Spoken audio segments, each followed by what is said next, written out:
السلام علیکم، کیسے ہیں آپ سب؟ امید ہے کہ آپ سب خیریت سے ہوں گے۔ آج میں لے کر آئی ہوں فائزہ افتخار کا تو کیا جانے پگلی کوئل۔ بہت پیارا ناول ہے، فائزہ افتخار بہت اچھا لکھتی ہیں اور مجھے بہت پسند ہیں یہ تو۔ مگر آگے بڑھنے سے پہلے اگر آپ میرے چینل پر نیو ہیں تو کائنڈلی میرا چینل سبسکرائب کر دیں، ویڈیو کو لائک کر دیں، کامنٹ کر دیں، شیئر کر دیں۔ چلیے آئیے شروع کرتے ہیں پھر تو کیا جانے پگلی کوئل۔ تو کیا جانے پگلی کوئل کون مجھے تڑپاتا ہے، جاگی سوئی آنکھوں والا دل میں اترا جاتا ہے۔ سہانا نے ٹھنڈی آہ بھرتے ہوئے شعر پڑھا تو اس سے پہلے اس کے نشر کردہ 3 اشعار پر کان نہ دھرنے والی رومان اور ہادیہ اچھل پڑیں۔ یہ تم نے پگلی کسے کہا ہے اور کوئل کسے کہا ہے؟ اور کیا ہم دونوں میں سے کسی کی رنگت اتنی پکی نہیں جتنی تمہاری ہے۔ تم خود ہوگی کوئلیا بلکہ پگلی کوئل۔ کل اکنامکس کا پیپر ہے اور تم اردو ایڈوانس کے رٹے لگا رہی ہو۔ اس سے بڑا اور پاگل پن کیا ہوگا؟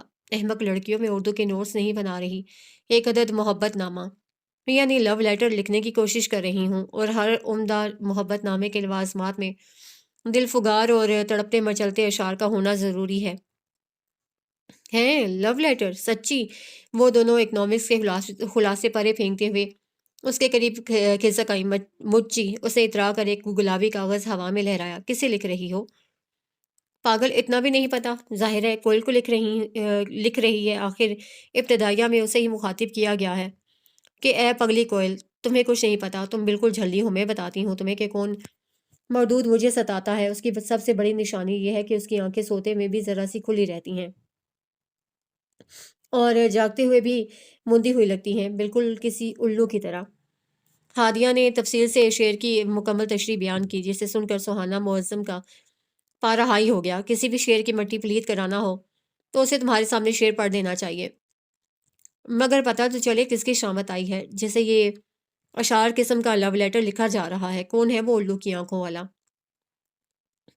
اگر میں نے بتا دیا تو تم خود اپنے ان الفاظ پر اپنی زبان پر چٹکیاں بھر رہی ہوگی، کیونکہ ان آنکھوں کی مستی کے مستانے ہزاروں ہیں۔ مستانہ؟ وہ جو کامیڈین ہے وہ؟ دیکھو رومان، میں نے کہہ دیا ہے کہ گستاخیاں اتنی کرو کہ بعد میں تمہیں خود شرمندہ نہ ہونا پڑے۔ اگر وہ میرے لیے عزیز ترین ہے تو تمہاری بھی بڑی محترم ہستی ہے۔ محترم؟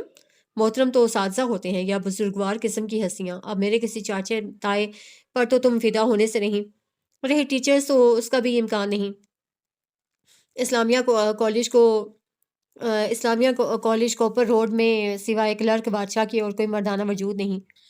نومی بالکل ٹھیک کہتا ہے، تمہاری زبان کے آگے خندق کھائے کنواں سب کچھ ہے۔ سہانا نے اسے دونوں ہاتھوں سے جھنجھوڑ ڈالا۔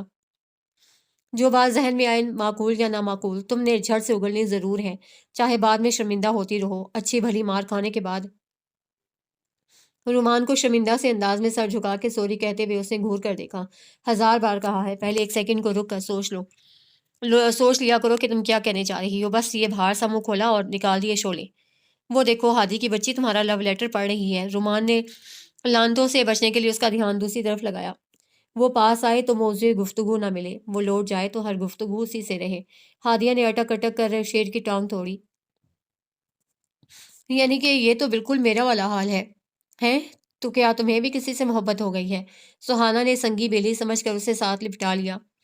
محبت کا تو پتہ نہیں، مگر وہ جو میڈم مجھے ٹیوشن پڑھانے آتی ہیں نا، ان کے سامنے میرا یہی حال ہوتا ہے۔ جب وہ کچھ پوچھتی ہیں تو مجھے صرف ان کے ہونٹ ہلتے نظر آتے ہیں اور کانوں میں سائیں سائیں، لگتا ہے جیسے وہ کسی اور زبان میں بات کر رہی ہوں۔ اور ان کے جانے کے بعد سارے پوائنٹس، سارے فارمولاز دھڑ دھڑ ذہن میں اترنے لگتے ہیں۔ ان کی بات سن کر بڑے اشتیاق سے لیٹی سہانا نے اسے دفعہ دور کرنے کے انداز میں پرے کیا۔ وہ پھر سے مٹھی میں دبا ورق کھول کر پڑھنے لگی۔ میں تجھے سامنے پا کے بات کرنے کا حوصلہ بھی کروں، تیری آنکھوں کی سرد جھیلوں میں میری آواز ڈوب جاتی ہے۔ لو، تو تم ایسے کام میں بلکہ پیر ڈالتی کیوں ہو جس کا تمہیں پتہ نہیں، بلکہ بغیر سوئمنگ سیکھے جھیل میں اترنا تو نیری خودکشی ہے۔ اسے لتاڑنے کے بعد اب وہ پھر اگلے شعر پر نظریں دوڑا رہی تھی۔ سہانا نے اپنا سر تھام لیا اور رومان نے نزدیک رکھا گلدان تاکہ ہادیہ کی اگلی تشریح پر اسے جی بھر کے داد دے سکے۔ میرے وجود کی گہرائیوں میں ملتا ہے وہ ایک شخص جو تنہائیوں میں ملتا ہے۔ ہائے بڑا میسنا ہے وہ ایک شخص، لیکن یار سہانا محبت تو چلو تم نے کر لی، کوئی بات نہیں، اس عمر میں جذبوں پر کنٹرول نہیں ہوتا، لیکن کم از کم تمہیں اس ایک شخص سے تنہائیوں میں نہیں ملنا چاہیے۔ تم نے سنا نہیں تنہائی میں مرد اور عورت کے درمیان تیسرا شیطان ہوتا ہے؟ ہاں تم نے بالکل ٹھیک کہا، سہانا نے تائید میں سر ہلایا۔ جب بھی میں اس سے ملتی ہوں ہمارے درمیان تیسرا فرد یہ رومان ہوتی ہے۔ بکواس، مجھے تم نے کب ہوا لگنے دی ان رکوں اور ملاقاتوں کی؟ پتہ نہیں کیسے کیسے گل کھلا کر اب بتا رہی ہے، اور ساتھ مجھ معصوم کو بھی گھسیٹ لیا ہے تاکہ اگر پکڑی جائے تو میرا نام بھی آئے کہ میں اس کی ساری ملاقاتوں میں برابر کی شریک تھی۔ توبہ توبہ، مجھے جوتے کھانے ہیں تو کیا میں تمہاری خاطر کہوں گی؟ خود ہی ہمت کر کے کوئی ایک شخص نہ تلاش کر لوں گی۔ تم مانو نہ مانو، چاہو نہ چاہو، مگر یہ سچ ہے، اس ایک شخص سے جب بھی میرا سامنا ہوا میں اکیلی نہیں تھی، تم میرے ساتھ تھیں۔ ارے کون ایسا کون ہے کون ہو؟ ارے ہاں یاد آیا، ذہن پر زور ڈالتی وہ اچھل پڑی۔ وین پر تو ہم دونوں ہمیشہ اکٹھے جاتے ہیں، تو کیا وین والے انکل؟ مگر یار بھونگیاں تو ہے تم بچپن سے مارتی آئی ہو، اس بار تم نے کوئی زیادہ بڑی بونگی نہیں مار دی؟ میرا مطلب ہے کہ ٹھیک ہے کہ رنگ تمہارا زیادہ صاف نہیں، آنکھیں بھی ریشم مارکا ہیں، چلتی بھی دھپ دھپ کر کے ہو، مگر اتنی گئی گزری بھی نہیں جو 60ویں فیل 40 45 سالہ گنجے انکل پر شکر کر لیا۔ یہ دکھانا ذرا، سہانا نے بڑے تحمل سے سنا اور نارمل سے انداز میں اس کے ہاتھ میں تھما گلدان جسے اس نے فوراً ہی اسے پکڑا دیا، اور سہانا نے بھی اس کے سر پر رسید کرنے میں ذرا دیر نہ لگائی۔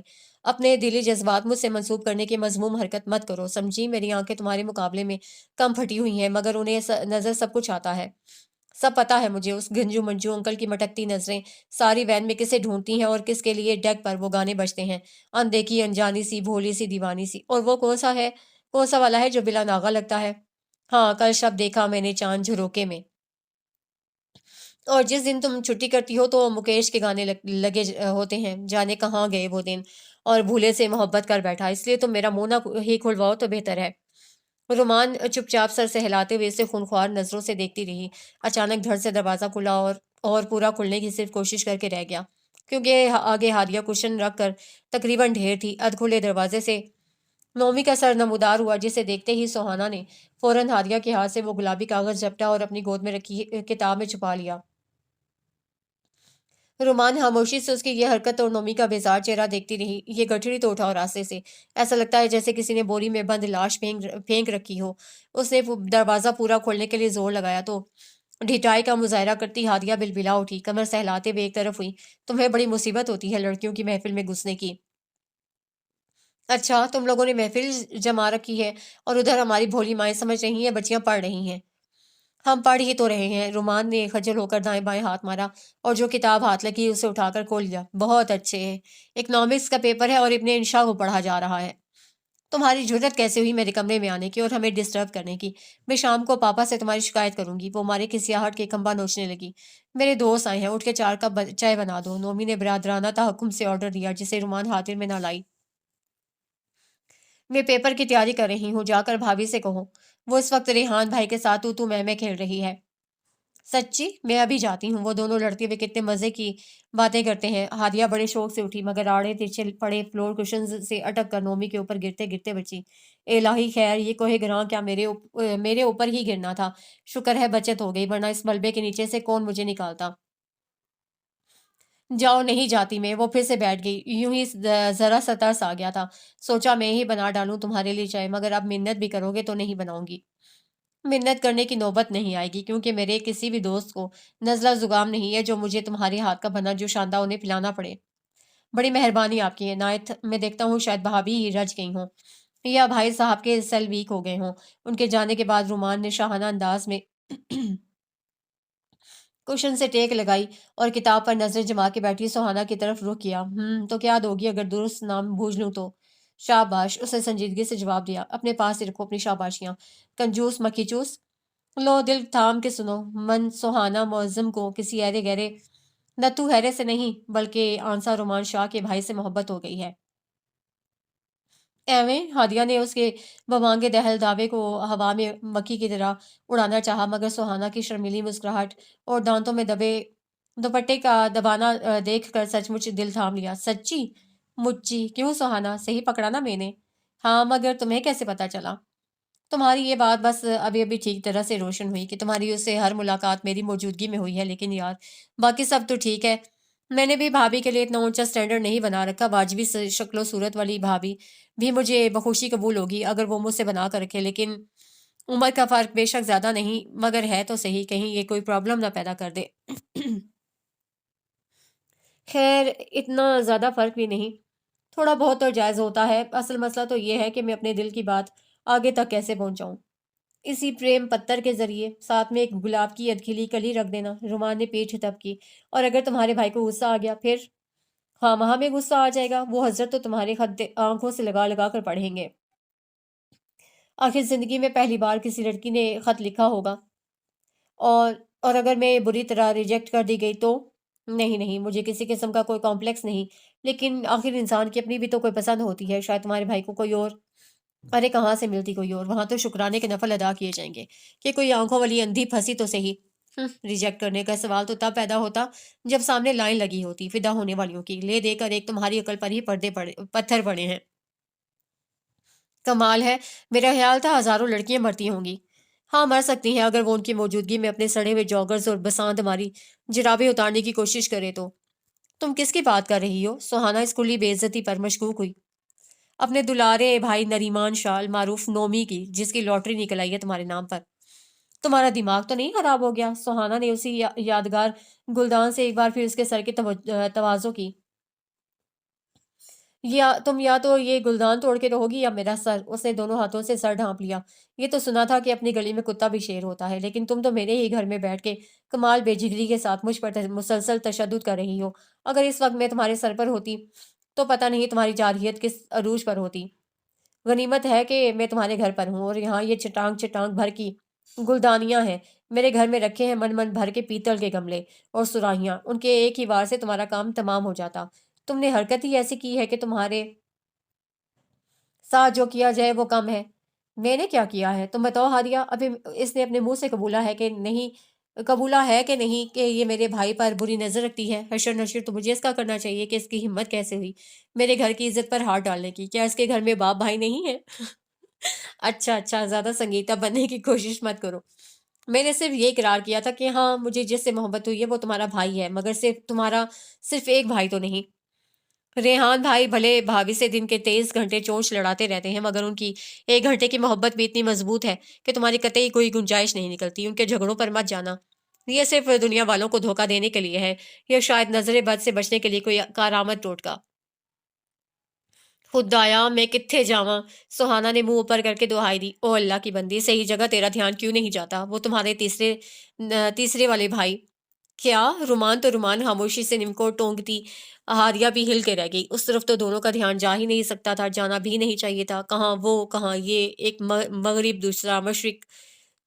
تمہارا مطلب ہے کہ شایان شاہ شانی بھائی؟ رومان نے بوکھلا کے پوچھا، اور اس بات میں جواب ملنے پر ہاتھ بڑھا کر اسے گلدان لیا اور خود اپنے سر پر مار لیا۔ بات تھی ہی کچھ ایسی کہ رومان اور ہادیہ سمیت خود سہانا کو بڑی مشکل سے ہضم ہوئی۔ ایسا نہیں تھا کہ جناب شایان شاہ یعنی رومان کے شانی بھائی کوئی بہت اعلیٰ و عرفہ چیز تھے، بے حد ڈراؤنی شخصیت رکھتے تھے، یا پھر خونخوار مزاج کے مالک تھے۔ ہاں بس ذرا لیے دیے رہنے کے عادی تھے، ڈانٹ ڈپٹ میں قطعی بخل سے کام نہ لیتے، نہ لحاظ سے۔ رومان اور سہانا ہادیہ کو ایک ہی صف میں شمار کر کے یکساں فرونیت سے نوازتے۔ رومان تو اکلوتی بہن ہونے کا فائدہ اٹھاتی۔ اگر شانی بھائی پل بھر میں مزاج ٹکانے لگانے والی طبیعت رکھتے تھے تو ہتھیلی کا چھالا بنا کر رکھنے والے ریحان بھائی، جان لٹانے والے پاپا، اور دوستانہ مزاج رکھنے والی خولا بھابھی بھی تو تھیں جو شایان کو بہن کا موڈ خراب کرنے کی پاداش میں باز پرس کر کے حساب برابر کر دیتے۔ اسی طرح ہادیہ بھی اپنی رونی صورت کی وجہ سے صاف بچ نکلتی، اس کے دیدوں سے پانی کچھ زیادہ ہی روانی سے چھلکتا تھا، اور شایان آنسوں سے بڑا گھبراتے تھے، اس لیے ان کا واسطہ ان سے رومان اور سہانا کی نسبت ذرا کم پڑتا تھا، اور اس بار تو وہ باقاعدہ مہمان بن کر آئی تھی، اس لیے خاص رعایت بڑھتی جاتی، جبکہ اس کے برعکس سہانا نے بقول اپنے خود زیادہ آ کر اپنی قدر کھوئی ہے۔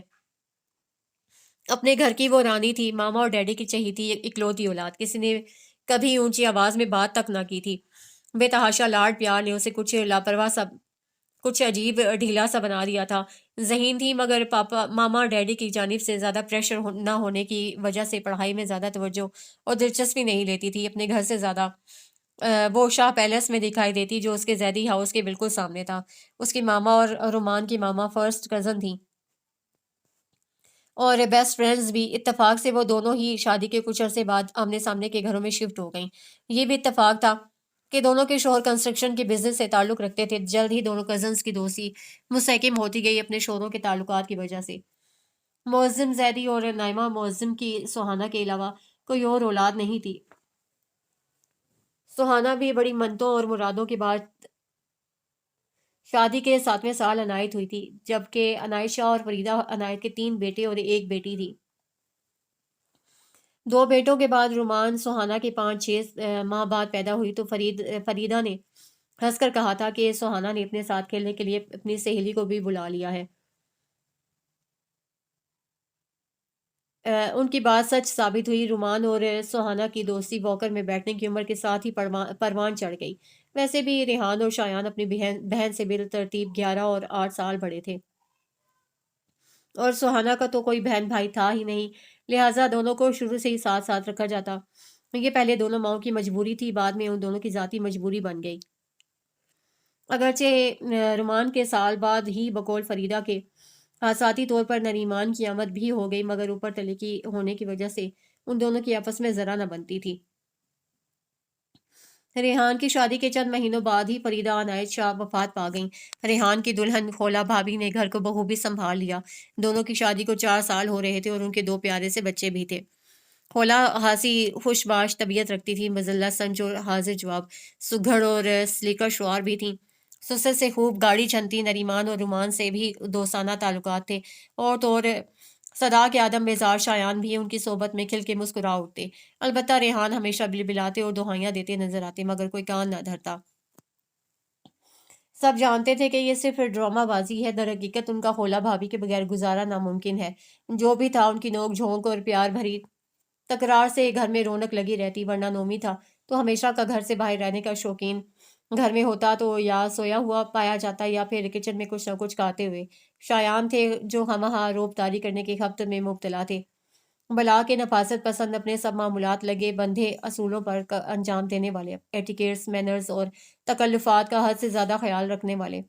شایان کو نومی اور رومان کا کھلا ڈلا اور لاپرواہ لائف سٹائل ذرا پسند نہ تھا، اور وہ حسب توفیق روک ٹوک کرتے رہا کرتے تھے، جسے وہ دونوں قطعی خاطر میں نہ لاتے۔ اگر کبھی اعتراضات کی زد میں سہانہ بھی آ جاتی تو اس کا نازک مزاج اور لاڈلا سا دل سہم جاتا، اسی لیے بچپن سے وہ شایان کے سامنے آنے سے کتراتی رہی۔ اگر کبھی آمنا سامنا ہو بھی جاتا تو لازماً بوکھلاہٹ کے مارے اس سے کوئی نہ کوئی حرکت ایسی ضرور ہو جاتی کہ شانی صاحب کی ڈانٹ سے تواضع ہوتی۔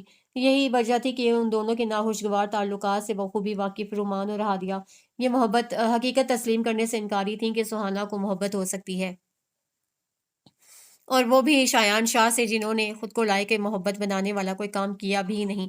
ان کی نظر میں ان کی حیرت زیادہ بڑی نہیں۔ سہانہ خود حیران بلکہ حیران پریشان ہو کے رہ گئی تھی جب اس پر یہ انکشاف ہوا۔ پہلے تو وہ یہی سمجھ کے جھٹلاتی رہی کہ یہ ضرور ان کلاس فیلوز کے تبصروں کا کمال ہوگا، جس کی رال شایان شاہ کو دیکھ کے ٹپک پڑی تھی۔ اس روز ان کے وین والے انکل نے شوقیہ چھٹی ماری تھی، ڈیڈی ابھی سو رہے تھے۔ وہ رات کو ہی اتنی لمبی ڈرائیو کر کے قصور سے واپس آئے تھے، اس نے اٹھانا مناسب نہ سمجھا۔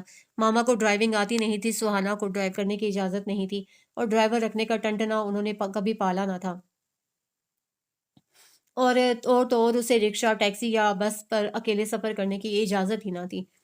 وہ ماما کو بتا کر بیگ شانے پر لٹکا سینے سے فائل لگائے رومان کو لینے پہنچ گئی۔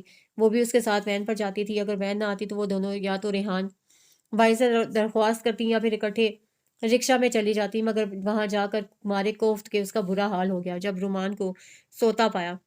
بھابھی نے بتایا کہ اسے فلو کی وجہ سے بخار ہے۔ ایسا بخار کبھی مجھے کیوں نہیں ہوتا؟ اسے اپنی قابل رشک صحت سے گلہ رہتا تھا، جس کی وجہ سے وہ منچاہی چھٹیاں بھی نہیں کر سکتی تھی۔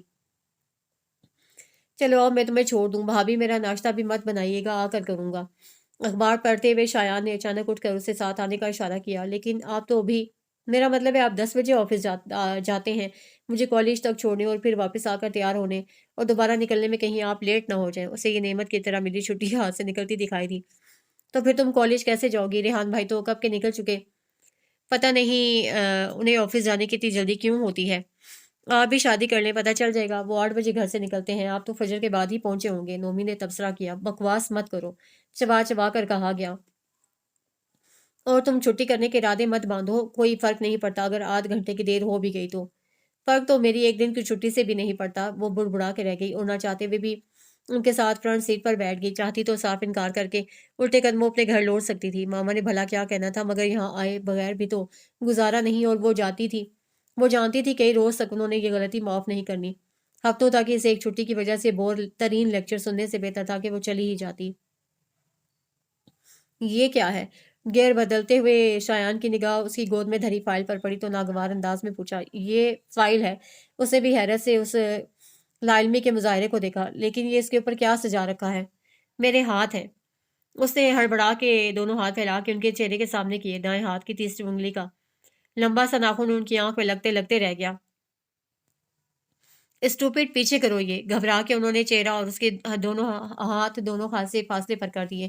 میں ان فضول تصویروں کے بارے میں پوچھ رہا ہوں، یہ کن جوکروں کی ہیں؟ اب سہانا کی سمجھ میں آیا کہ یہ اشارہ فائل کی سطح پر رکھے اس کے مخروطی انگلیوں، ہلکی کاسنی نیل پالش سے سجے ناخنوں والے نازک سے ہاتھوں کی جانب نہیں، بلکہ فائل کے ٹرانسپیرنٹ کور کے اندرونی طرف چشمہ اس کے فیورٹ ہیروز کی جانب، تصاویر کی جانب تھا۔ جوکرز! یہ آپ کو جوکرز نظر آتے ہیں؟ وہ مارے صدمے کے فوت ہونے کے قریب ہو گئی۔ یہ سلمان خان ہے، یہ رتھک روشن اور یہ ارجن رام پال، اتنے ڈیشنگ ہیروز آپ کو ہی جوکر نظر آ سکتے ہیں۔ تمہارے ان نام نہاد ڈیشنگ ہیروز کے پاس کیا پھٹی ہوئی بنیادیں بھی نہیں جو یہ پہن کر تن ڈھک لیتے؟ ان کے احساس دلانے پر وہ واقعی شرمندہ ہو گئی۔ اس کی گود میں دھرے کثرتی بدن کی نمائش کرتے بازوں اور سینے کے مسلز دکھاتے ہیرو اسے ڈھیر ساری خجالت اور شرم نے آن گھیرا۔ گھبرا کر فائل الٹی۔ نئی مصیبت! کرینہ کپور اور بپاشا باسو اپنے اپنے پنڈے دکھاتے ہوئے بلیک اینڈ وائٹ کانٹراسٹ کا شاندار نمونہ پیش کر رہی تھیں۔ اس نے سر پٹا کے دیکھا، شایان کی ساری توجہ چوبر جی کی پررونق ٹریفک کی جانب تھی۔ بڑی صفائی کے ساتھ اس نے اپنا دوپٹہ پھیلا کر ان بیبیوں کی ستر پوشی کی۔ کالج میں سے یہ سب کیسے چل جاتا ہے؟ کوئی کچھ کہتا نہیں ان فلمی بےہودہ تصویروں والی فائلز کی نمائش کرنے پر؟ تم دونوں اکنامکس اور اسلامیات کے اسٹوڈنٹ ہو، کبھی سوچا ہے کہ اسی فائل میں تم اسلامیات کے نوٹس بھی رکھتی ہو؟ کیا یہ ان کی بے حرمتی نہیں؟ وہ جو ان اعتراضات پر چین بچین ہو رہی تھی، اس بار سچ مچ شرمندہ ہو گئی، مگر اظہار کرنے کے بجائے ترکی بہ ترکی کہہ دیا۔ جب آپ کالج میں پڑھتے تھے تو آپ کے کمرے کی دیواروں پر بھی میڈونا اور شیرون اسٹون کے پوسٹرز لگے ہوئے تھے۔ اتنی کمزور یادداشت نہیں ہے میری، سب یاد ہے۔ تب میں ریحان بھائی کے ساتھ روم شیئر کرتا تھا اور یہ شوق انہوں نے پال رکھے تھے۔ چڑچڑاہٹ کی آواز کے ساتھ گاڑی کالج کے سامنے رکی اور خرخراہٹ کی آواز کے ساتھ انہوں نے اس کی معلومات کی تصحیح کی۔ اور آئندہ میں ایسی تصاویر ہرگز نہ دیکھوں تمہاری فائل پر، سمجھی؟ آئندہ کبھی میں آپ کے متھے لگوں گی تو آپ دیکھیں گے نا۔ دل ہی دل میں آئندہ ان سے ٹاکرا نہ ہونے کی دعائیں کرتے ہوئے اس نے تابیداری میں سر ہلا دیا۔ پھر باہر نکلنے کے ساتھ ہی بجلی کے کوندے کی طرح ایک خیال اس کے دماغ میں لپکا۔ اسے شیشے کے اندر منہ ڈالا۔ آپ مجھے کالج تو چھوڑ کر جا رہے ہیں، میں واپس کیسے آؤں گی؟ میں نے ڈیڈی سے بات بھی نہیں کی۔ پتہ نہیں وہ فری ہوتے ہیں یا نہیں۔ دل میں ایک مہم سی امید جاگی، شاید اب بھی چھٹی کے چانسز بن جائیں، کوئی نہ کوئی بندوبست ہو جائے گا۔ انہوں نے کار پھر سے سٹارٹ کر لی، جو اس بات کا اشارہ تھا کہ اب وہ اندر دفان ہو، لیکن سہانا یہ سوچ کر ہی لرز گئی کہ واپسی پر پھر ان کے ساتھ 10-12 منٹ گزارنے پڑیں گے۔ آپ نومی کو بھیج دیجیے گا، بے شک وہ اپنی بائک پر آ جائے۔ اچانک وہ اپنی طرف کا دروازہ کھول کر باہر اترے اور اس کا بازو اپنی آہنی گرفت میں دبوچتے ہوئے گیٹ کی جانب تقریباً گھسیٹا۔ تم اندر تو چلو، واپسی کی فکر پہلے لگ گئی ہے، فائنل ایئر ہے اور ہفتے میں جب تک 2 چھٹیاں نہ کر لو تم دونوں کو چین نصیب نہیں۔ آج کے بعد میں خود تم دونوں پر چیک رکھوں گا۔ آنٹی اور بھابھی کو تم لوگ آسانی سے چکما دے دیتی ہو، اور وہ رومان مجھے تو شک ہے ضرور اسے مرچیں سونگ کر 4-5 چھینکیں ماری ہوں گی اور خود ساختہ فلو طاری کر کے کمرہ بند کر لیا ہے اسے۔ تو میں جا کر پوچھتا ہوں، تم اندر۔